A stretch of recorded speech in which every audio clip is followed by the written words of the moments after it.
Bonjour très cher Internet, très chers téléspectateurs, vous tous, bienvenue sur Balandia émission Oyo RVS TV. Comme je vous avais dit que chaque fois, tous après, il y a quoi Kaliboso, il y a Internet, il y a computer, il y a iPad, il y a télévision parce que technologie c'est collé, à travers Internet,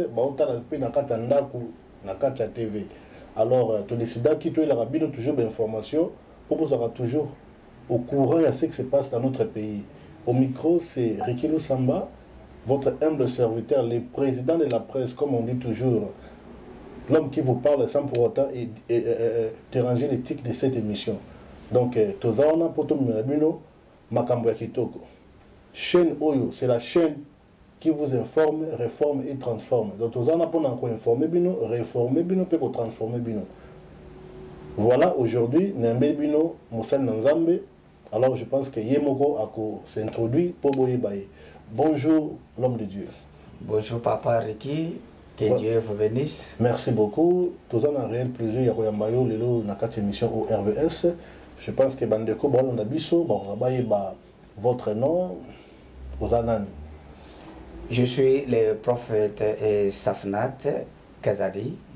À partir de Cape Town, je suis le senior pasteur de l'église qu'on appelle Complete Deliverance Church. Alors, je suis marié et nous vivons là, ici à Cape Town, par la grâce de Dieu. Merci beaucoup. Merci beaucoup. Sans oublier, il faut toujours s'abonner. S'abonner, comme je disais, donc bon s'abonner à la chaîne Oyo parce que c'est la seule façon de soutenir Moussala Oyo. Et voilà, le prophète Chafunat, Ozali Penda, welcome na katia émission Oyo. Merci beaucoup. Alors, je pense que Isana moi, Bamituna Ezali Awa. Est-ce que Oza prêt? Nazali prêt. Donc, pour dire que nous sommes retournés à Totuna. Tuna nyoso Oyo Zana Yango, Nazali Siko Awa Pona Yango. Merci beaucoup. Question on a pour ceux Ezali Nano Boy. Toye Banano. Tomoni. Bakonza mboka ya bamboka nyonso bakoisaki mitindo pour le confinement. Je pense que le monde entier de l'eau boye. Alors message ça kaka pour nous soutenir bana mboka to respecter toujours ndenge bakonza mboka ba otinda biso to sukola maboko to lata ba kashne et kosunga vraiment maladie et panzana penza ndenge zo panzana to ndenge za ko panzana liboso te. Tozaki na confinement. Confinement paysan non peut slipper totalement parce que bamboka mususu confinement zana nous bamboka mususu ndeti awa na mboka tozali confinement ezokende mais nan pende silité yebisanga sko tant qu'église confinement wana bomana changu ndande oyebi ozobenga ngo confinement mais je pense na munoko mboka il faut benga ngo kangama donc okangama bito ba kangami na kati banda donc to kangami na kati ndaku donc bomana changu ndenge ndenge za wana ezakaka ko respecter d'abord mibeko ya bakonzi ya mboka parce que eza parti ya vie ya bato bato ebele bazokufa eza vrai que toza quand même ko se communiquer avec ba docteur ba infirmier bazo expliquer que c'est vrai il y a même quelques cas que ngana sambeli pona bango na niveau ya ba phone oyo bazali kiri. Alors c'est quelque chose qui est vrai. Alors tozo benga mutunyoso azo un peu soin ya comme battre là. Ils attendent trop difficile, mais avec la grâce de Dieu, je pense que les enfants de Dieu vont s'en sortir. Comme ba onyos basambela na ba open basambela kate. Oui, au lobby le mot très important on a que au prier batunsusu ba biki na corona. Est-ce que c'est vrai? Ah oui. Donc, Corona peut ressembler un peu à exactement. Et à chaque minute que je prie, au niveau de la faune, il y a bateau vomir. Alors, on a compris que c'était un esprit, ils ont côté namuntu. Après, bako kangayo quelque part, au moins sous le bandate, bako s'approcher na yote, au comme le col l'homme wa banga. Alors, j'ai prié à peu près 3-4 personnes. O baza kiri peut confirmer kiri même ba nesse musoso ba benga infirmier que je priais pour parce que on est en communication avec Bakawan. Donc pour dire que non, est-ce que pasteur c'est possible pour attendre la sematos ou batouana ou baza guéri à partir du prophète Chafnat baza guéri à partir il y a prière na yo corona ici parce que ils ont maladie moko et si vraiment na mindele na Trump mayele bon ceux qui aux obi qui sont c'est que na habité pourquoi au monde était ba konzamboka oté parce que non na yo quitté ngala na yo quitté non te personnellement mais première fois que pas na yo mais je pense que ceux qui déjà elo kabongo yozo salango pourquoi pas ko approcher ba konzamboka pour na ba mekempe ko comme la télé obi qui salango et la façon nous sommes à pambola. Oui, ce n'est pas longtemps parce que moi, je crois que grâce à Zakati Nangai, et de Baka Oignon se Bengami diabolique, qui est une maladie et il est tombé dans le je crois à la grâce Nazana Yango que Nzambe Nanga a utilisé dans la guérison. Alors, ce n'est pas longtemps j'ai prié pour moi, au Yangai Moko, Azali infirmier, ou Azaki déjà affecté. Azaki même, péché même temps, Yakofanda Nanda, j'ai prié et il est guéri. Et même dans Facebook, a combattu déjà le but, j'ai béni le Seigneur pour la guérison. Mais nous devons comprendre que avec la Kini. Vraiment, Balandi émission au RVS, là c'est les prophètes. C'est l'homme de Dieu a prié Moutou Abiki na coronavirus. Donc, pour dire que Dieu est capable de tout. Ok, prophète, parce que aujourd'hui, gouvernement, ma PSI, mitindo qui ba église, ils ont un nombre limité, 50, 50, 50.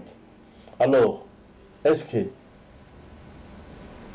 conséquence, il y a diminution de l'église.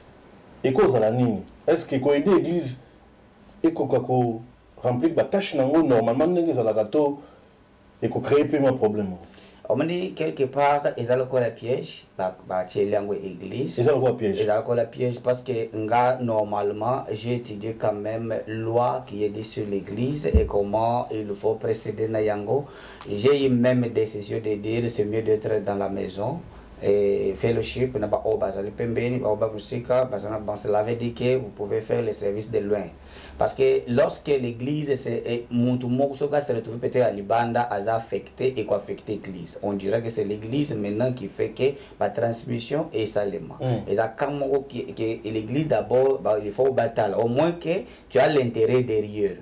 Tu as l'intérêt derrière, ça va te faire que vous serez ensemble de manière, il y a condition. L'église ne peut pas être sous condition, il faut le bamen, il faut bokanga monoko, il faut pas bokanga. Alors tout ce que vous voyez maintenant, comment que le gouvernement a fait toutes ces choses-là.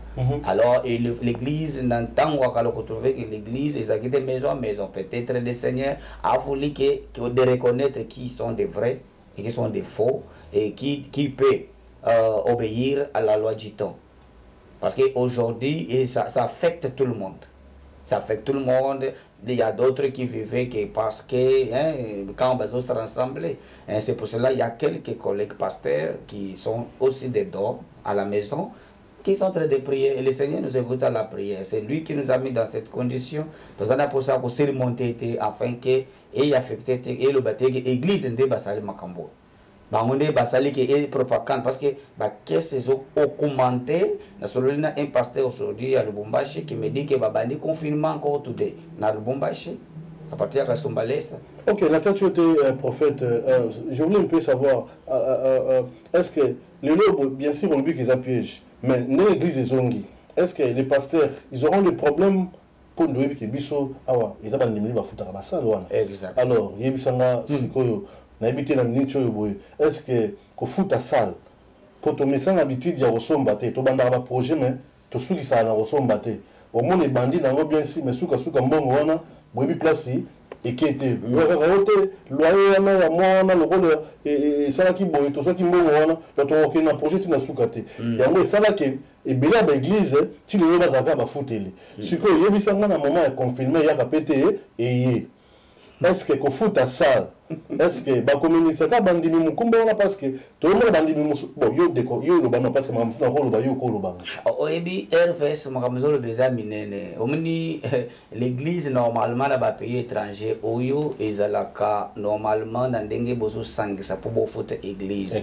oya yena 100 red oya na 200 red et aujourd'hui bato wana bazo ya église bazaka bona ba problème na bango il faut ba futa na loyer na bango il faut ba somba biloko akolia bana baza wana bango nyoso bakanga place moko. Alors lorsque l'église egozonga basangani place moko na fin du mois ezala kako balobaka ke bon d'abord normalement tant corona ezala kité na fin du mois bakima ke église bayaka te mais lelo na moment confinement bako église.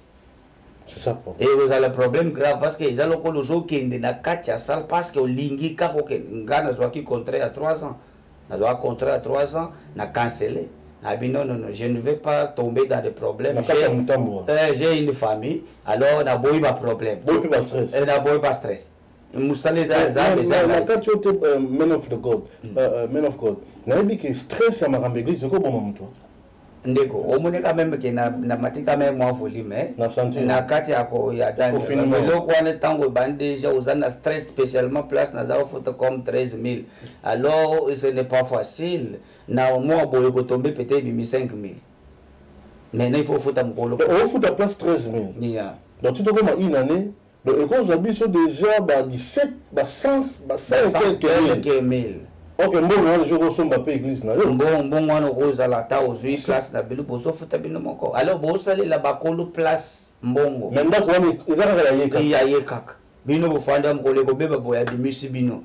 Alors c'est comme ça ngamo ko ba contrat mso na bidana na linga oli susute na lingina ko observer makamdenge zo kendel. Ezana tant na Bible yango za batamo ya ba épreuve. Na batamo épreuve ezana ndenge batu ba s'en sortira. Faut ko sala makampole sentimenté. Donc pour dire que nos pasteurs ont soutenu que l'église est un bâtiment. Exactement. Donc l'église est un bâtiment. Exactement. Exactement. Donc s'abonner à la RVS TV et ça façon à corriger biso. Alors il y a un prophète à lobby na habité yo lobby nini. Église est un thème et un bâtiment pour tout le monde on peut na confinement bato bakenda ki église te bazaka na ndaku bamsupe baota na pe vidéo WhatsApp Facebook te baosambela kaka boy donc église penda ezali motema alors oui na koki ko ajouter eloko moko soki batangi na Révélation chapitre 1 D3 bakomona dispensation de l'église. Nous avons 7 âges de l'église et dispensation de l'église et sukaka na l'église de la Odyssée. À partir du chapitre 4, il y a révélation, ce n'était plus l'église, c'est l'église qui était prise, enlevée. Alors, ce que nous faisons aujourd'hui, c'est un rassemblement. Dispensation à l'église, l'église, parce que bateau, bazo ya kutu na miro, ababongo le mitemete. Parmi bango, bazo waste time, pas pasteur. N'a pasteur, n'a pas onyoso, mokamboza kaka bongo. Alors, ce que moi je peux demander, c'est que nous sommes dans le temps d'observer. Nous, étant que les croyants de la parole de Dieu, nous croyons que l'église, c'est moi qui devais se mettre en ordre avec Dieu parce qu'il peut venir. Jésus peut venir anytime.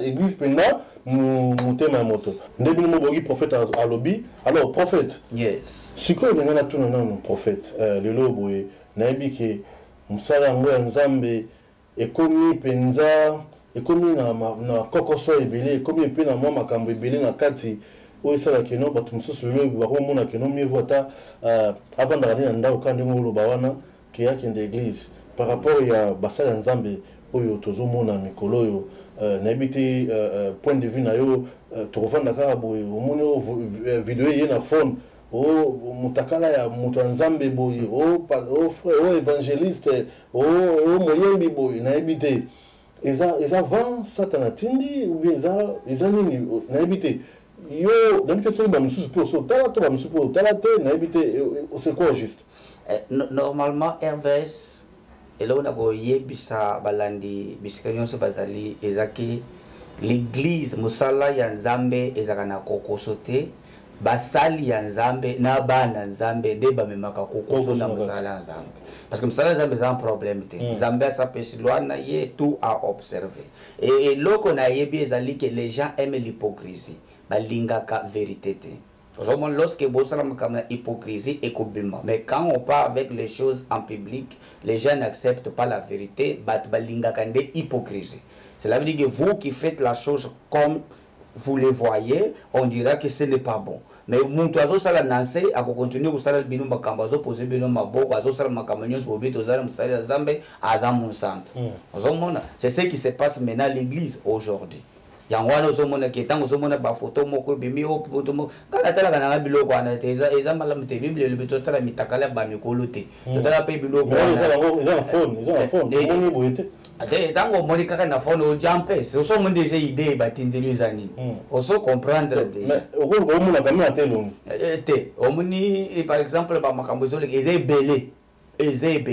Et aussi misusu eza ba piège, misusu eza ba coup monté, misusu eza kaka basali bo parce que ba yini muntu. C'est comme ça que ça se passe spécialement na mboka o ya biso na munoko tozolo boy. Eza munoko toza prêt à tout. Toza prêt à tout, to ko sala nyos to lingiste po to bebisa réputation ya muntu. Mais na kati ote mosala nzambe nga nazwaki mwa na ebité soki eloko ni okomela nga mais nazwaki mwa chance wana komona vidéo wana. Bon na ebité parce que comme fait ça il faut au moins na po yé ba pena est-ce que la conseiller moto na nzambe to ba conseiller était mais ba niveau wana nzambe ka waza lokomo alors siko par rapport ya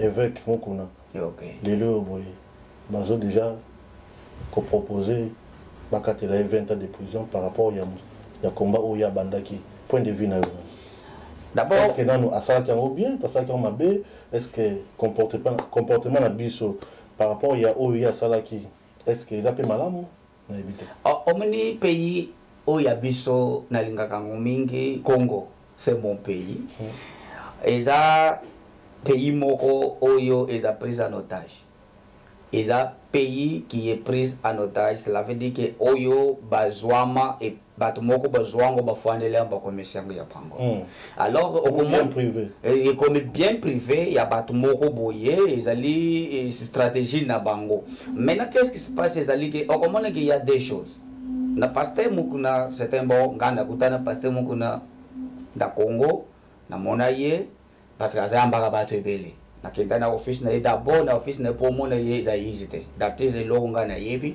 na kenda 2 à 3 fois na ye komona na yani zaita to fandi boto solate na moni na passa mais j'étais en rendez-vous il fallait na mona na motika komona na était mais na mona ye boy alors ce komoni ba histoire morbo ibimi le biki pasteur mko na sali boy et ça par rapport à des choses qui est politique et ça inclut na montage ya makamebele c'est Dieu qui connaît et lui-même sa conscience qui connaît ce qui s'est passé soki balandi na biso ya émission oyo bokolo batamu so ozokata mosala nzambe na kati ete mais ekoyede pe nga to sous la kati ya question la kaka est-ce que politique na makambo nzambe ekotambola pe longo kati wana ko bon na ndenge eza boye omoni na temps ya kala y avait des rois ba roi wana lokola ba roi David to pese exemple il avait un prophète en cas de problème prophète venait donner le message.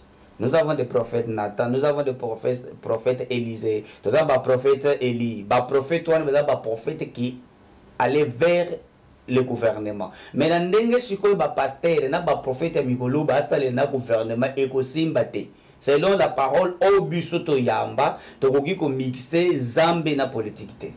Alors biso nde faut tout me en quelque chose parce que ils ont rien à donner. Ba ko memele biso de l'autre côté. Bisonde token de ver bango pour le signaler bango makambazo ça les amalamte yango moni pays local la biso République démocratique du Congo et a pris en otage parce que les pasteurs bandimi bongo. C'est pour cela lorsque vous avez vu l'homme de Dieu a commencé mouvement naïe réveil patriotique au comment que et baby et qui est de la vente parce que batbazo s'imposer dango ça va pasteur batbazo s'imposer les arabes bateau politique tout le makamagnon ce baby va créer coup monter va saler makamagnon mais kalawana ye mwaswan bazala ke ko bimate oso bazali donc ça bien donc ba pasteur de la sali que le boye mukuna se retrouver dans et ça va clic ce qu'on l'a dit bien moi soit na kalawada zaki wapi les lois zobima ba violer tant ba violer à sotakite na mutuka na kati ya mutuka soki za mutuka soki bazo violer yo soko gangi bato bale kanzela bakoyoka comment yo goya ko lo bango na minito cela veut dire il y a quelque chose qui violer qui en janvier yo le en décembre c'est de la sorcellerie parce que tu as connu la chose. C'est comme ça maintenant que Basali a un problème parce que à ça télémé l'esprit mobile qui tue les Congolais. C'est comme ça que va commettre un problème. On va savoir, très chers internautes, bienvenue sur l'émission RVS. Quand nous avons beau s'abonner. Mais prophète, yes. Bon, par rapport à ce qui se passe, par rapport à ce qui se passe dans Mboka, c'est un peu pakala ebite bika ba mama ndenge zala taka ndenge zala ko yo mo ebiso ke se pendant la vidéo et bibi na tongo na 10h30 na 30 minutes et comme aux États-Unis et comme en Suisse et comme en Afrique du Sud et comme donc 30 minutes déjà le moko par rapport à la technologie de l'éco là déjà mais tu comme nga moko pe oh prophète Chafunat tiki moi sinaye prophète Chafunat à quel Congo bona boye prophète tout ça qui bon point c'est oyebi eloko moko na koyebi so ezali eloko ezakaka moko soki ofwande na bato jour moko kosa bango lokolo kofi oyeba siko nani alingaka yo nani alingaka yo te parce que okomona bazoloba biloba loba oyo bango bamaîtrise te balingi bato basalaka hypocrisie comme nalobaki awa il y a des gens qui font des choses aux autres na misu boy au moni ki muto asali kambo mais ezana bato basala makambo na ya batable otikala ko yebate mukolo ko yeba bozo izolo ko le kakena matoyi alors on a ka o yangai atikala bo mosi nangati alinga ka yema cash mais kosa ko kufa pour moi sinanga pe ayeba nani alinga ka ye na o alinga ka yete nanga mo pe na yeba nani alinga ka nani alinga ka c'est comme ça que au moni oyoki basangwana et troubler bango na mutu suko le biki kosa na ko kufa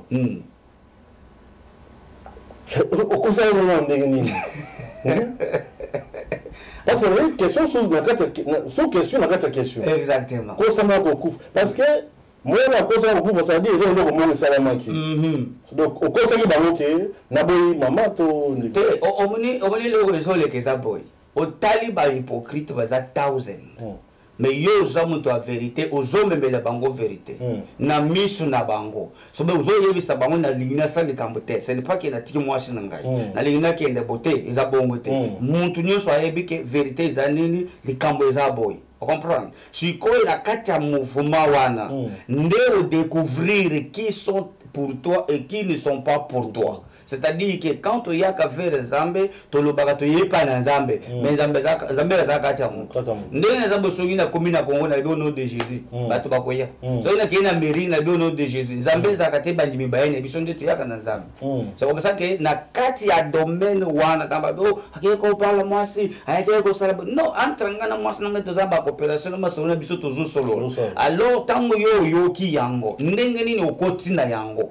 Olingo contrôler moi so contrôler na maintenant Zambé a salé nini soko fanda so mona ki mwasi nanga oui na mona ki très cher internaute nous sommes bolanda biso na yebi ke bino nyonso bandimi ya M complete information ya bino nyonso bandimi ya prophète Chafunat bozolanda bandimi na ngai te bandimi bana Nzambe bino tu bolanda ngai personnellement na moni maman pasteur na ndako donc na habité avant que le balikambo je pense que ça va malamu prophète il faut qu'on va oyeba penza est-ce que parce que mon biso surtout na hotel na bongo na biso yo mona na biso oyebi biso ben mutu akoko zwa likambo ba yebisi ye ya mona kité mais ba yebisi ye mais il n'y a pas que pas son mot par là na moni ngala moko na misu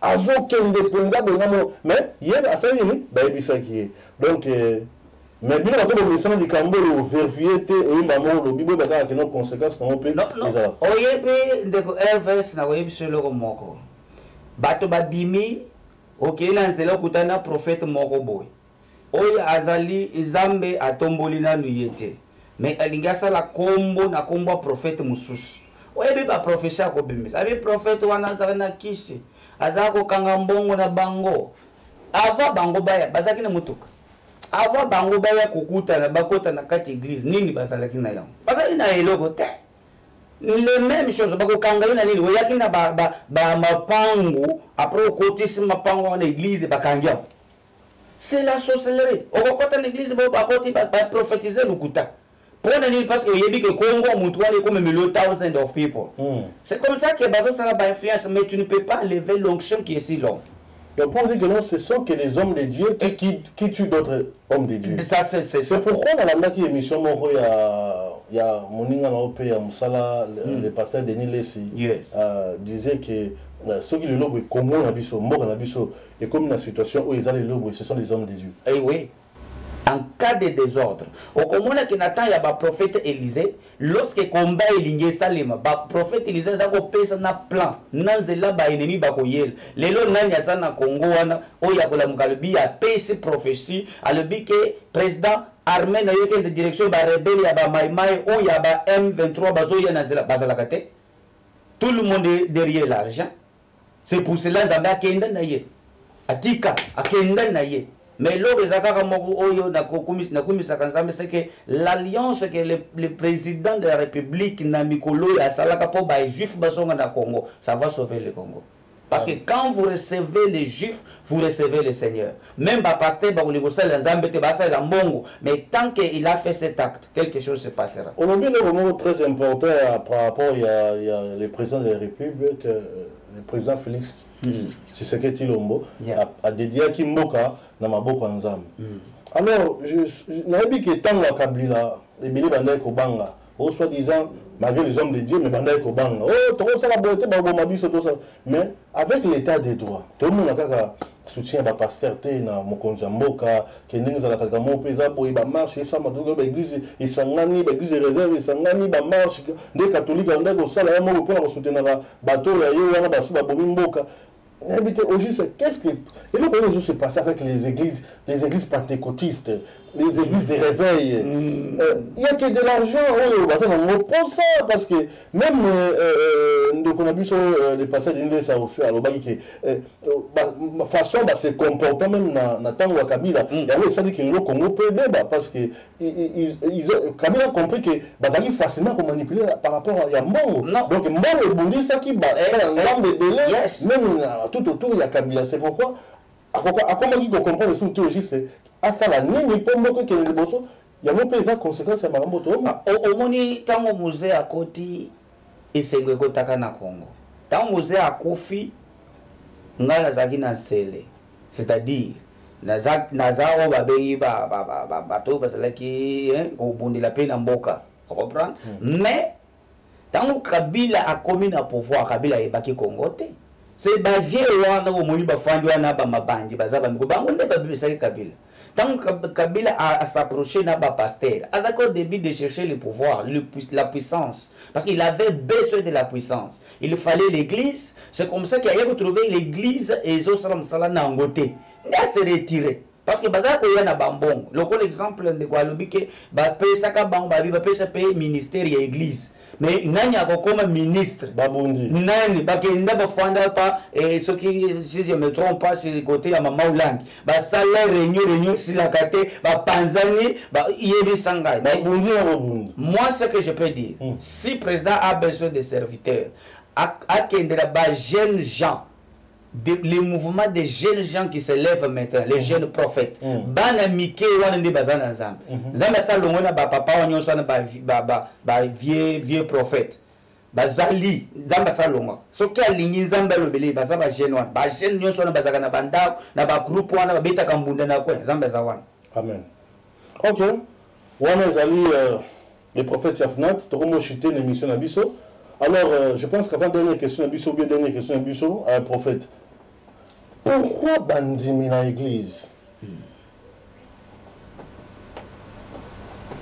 Moi qui m'y a parce que n'a habité non dernier numéro ça bateau balan d'abisso. Pourquoi bandimi dans l'église? Ce qui base problème bino bapasteur bosoutenir na bango. Mais so bino bapasteur bozwi problème na église, to pasteur akwei, to eloko moko esami, pourquoi bazala trop fragile ya kozala musika na bino mpe kopanza même erreur ya pasteur trop vite? Omoni exactement aux apenza na voix claire. Soko bengi bango bandimi baza ba madame na ba monsieur oui. C'est-à-dire que bazondima tout. Maintenant quand bazo y a un problème vers les pasteurs, ba pasteur ba soutenaka bango dans des prières, des jeûnes de prière, bazo matana bangomba, bazo kende kusambela bango. Mukolo pasteur akuzwa problème okomonaka bango te. Ona nini? Parce que bayela kanzambe te, bayela ka pasteur, bayeba ka te que pasteur peut tomber, pasteur peut se rencontrer de ça. Parce que lorsque yo zananda na yo obotibana na yo. Ndengo obotibana na yo si tu as un problème. So ki mwashino akimi yo savi akima yo kala yo kanisa afanda kano mais ça akima kana yikala. Okomona bana bakoti kala kaka wana, bakoloba ça c'est notre papa. C'est-à-dire que papa ya biso. Mais lorsque on a un problème étant que papa, au moni bango ba se retirer. Basaki na bambana na yote. Mwana na yo akozala kaka kawana. Oyebi lorsque Élisée le prophète na Eli alinga kenda ba yebi saka Élisée. Tata wezo muni azo kende kala trotabi place nyo so kende ngana kolande. Alanda ye. Nous avons dans l'église aujourd'hui batozo benga ba orpa. Bazali ba orpa cela dit que aza mwana o mwasi oyo ba azaki mwasi ya mwana oyo ya Naomi. Parmi bana na yemi bale abalaki Rit abalaki pe orpa. Maintenant Rit aloba ke na Naomi place okokufa na kokufa. Place okolala na kolala. Mais ba orpa oyo la génération église ozo mono eza ya ba orpa. Lorsque bazo yeba ke bisengo eza kuna bakokende konjima ko oyebi totika ba famille na donc on dit que non baza ko l'intérêt bayela kanzambe te kolanda ba émotion te koloba langue na kolata bilamba na kobongisa elongi kotia mariage kolanda na yongo te nzambe azana ye wana te bazali na ko mentionner ata moko te. Lorsque tu auras un problème au trouver na mutu te nde nazo annoncer na ba pasteur ba onyonso na yebi ke ngai naza muntu o ba bengi rechercheur, je devais connaître les cœurs et de quoi que ce soit. J'ai fait tout de mon mieux na mona biso ko sala ko le kufi o banani alingaka yo. C'est-à-dire tu ne peux pas rester avec les hypocrites bazolia na yo zo mema bango kumbi bango na mutuka no zongi na bango bazana problème na boto la moki o sali tout o sambeli bango ba tuana mukolo kozana problème papa wana bazo bengi o prophète on bazobe ba obenga kayote ba obanda ko bengo na kombo moko bo. C'est pour cela moni église ozo les longa ndenge za boy RVS oyebi ngabie les lo na kokisha me ko abandonner moi sinanga na bala na ngai parce que bandimi bazali munji mto yakuta na nzambe autour de la Bible. Après la Bible bisonyo stocké ndako parce que s'il y a un problème, même mon prophète dit que la famille est plus important que l'église à nous mono. La famille ba kutikala ko rejeter mais l'église peut être rejetée. C'est pour cela David na 2 Samuel chapitre 24 alibisa kanzambe nyena kweye na maboko na yo. Parce que soki okweye na kati ya maboko église omonde ozabo ba beta ki o mingi mais no ozoki makila partout soki okweye na maboko ya badiakre bakolagiso chi diacre soki okweye na maboko ya bandimi bakolagiso bazabandimi bakosilisa yo kweye na maboko ya nzambe akobatele yende mutu azana mawa mais bandimi te komeka kutute olba bandi bazo exister. Ouais, merci mingi bien so buye bolanda kingai to mo chité, je pense que la question souka mosala nzambe. Par rapport à la condamnation à Kamere 20 ans. Na bi ki ba question politique olandi a monté yango et go charge na. Ba kateli 20 ans. Na bi est-ce que n'habite sur l'anda bande pour l'anda pas procès pour ils ont raté ils ont procès ata wera za congolais si il y a un procès il faut tout là on souhaite là l'anda on monte satan na on a les hypocrisie donc on a pas je sais pas on a procès n'habite sur les loyo verdict bakataki 20 ans mais bien la carte n'habite est-ce que Fachi a sali bien vraiment est-ce que baoka ko ke non ndinga bien te pour y a zali pena pembeni yazali pembeni kokatela moto boye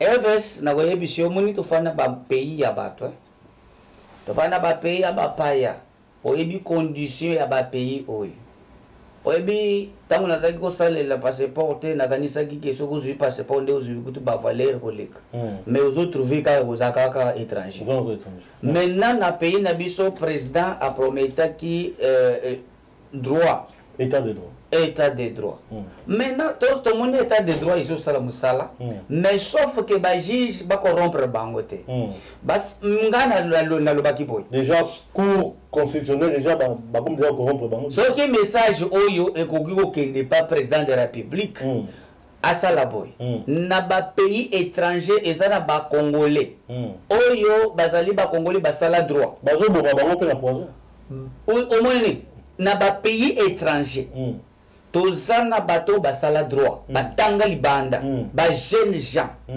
ba avocat ya bien au président ye moko akokosa l'effort ndenge basala kakeno lelo Simba elinge beta match bakendaka na France bakiye passer par là bazui ba jouer président azwa bana nyonso ba kima Congo o batangi droit na ba pays étranger acha bango ba juge. Je vous dis, les pays et la diaspora, azana ba avocat. Ça c'est le seul chose. Peut-être ba pasteur, ba yaki pas pasteur président, ba senga kana bangombo. Ngai na zawa. Na koyo ce président na zapo se lokote mais loko na sengi. Tala ba avocat. Pasteur. Libanda. Prophète. Oui, pas bambombo yango ezo mourir. C'est ça. Ba tchelo penda.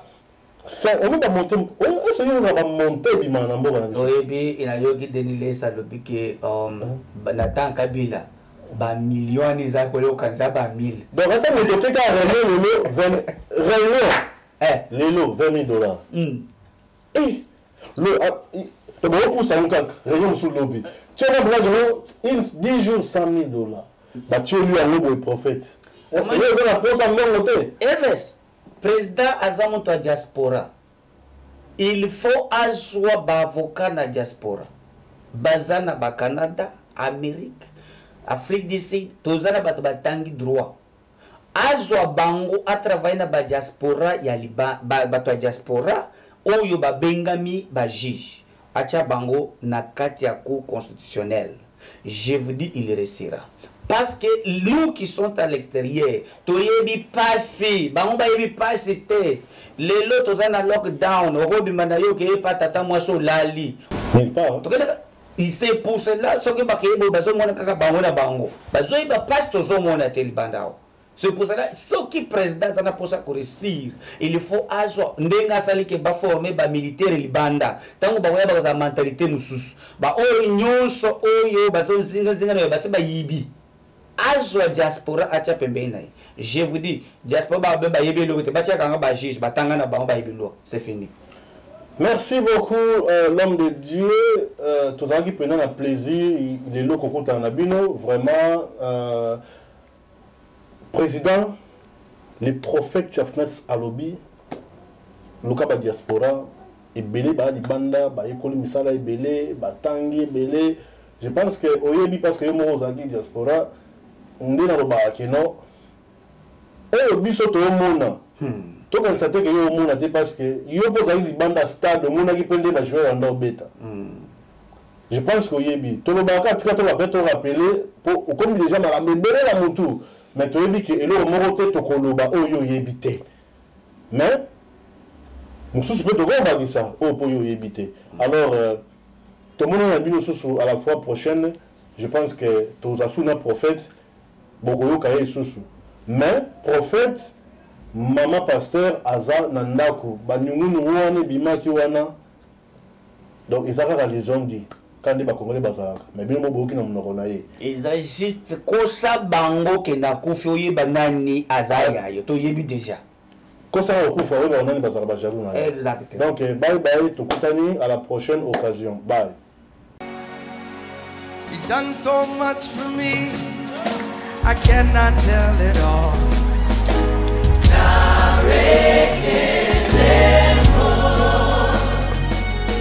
If I had 10,000 tongues, it still wouldn't be enough. ya côté songolo biso moko tozo sala yango na kati ya maison na biso. Donc tout ça là ba polo nyonso pour na bino bato boana ba anniversaire na bino ba convention na bino na ba église ba concert na bino boya to conseil la bino ba polo na prix ya muke na prix abordable boya ebele o eza maison na bino ezali shop na bino pona ba polo biloko nyonso. Donc to bengi bino o azona pousa polo ya zaye o polo moko songolo pakala o polo soki ya nani boya o eza service maison ya imprimerie tout ça là ba polo nyonso.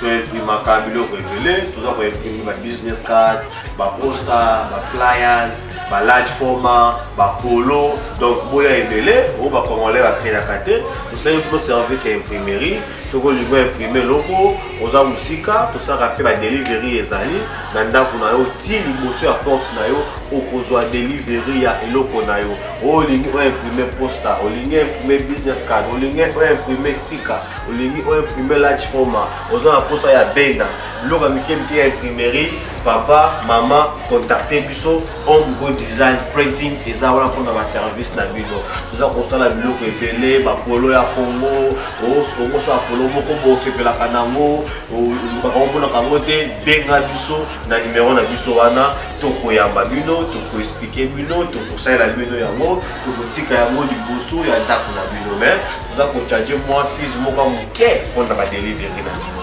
Donc vraiment c'est mingi o maison na bino bo sapoti biso biso pe toko sapoti bino. Donc yango wana sepeli ya bino.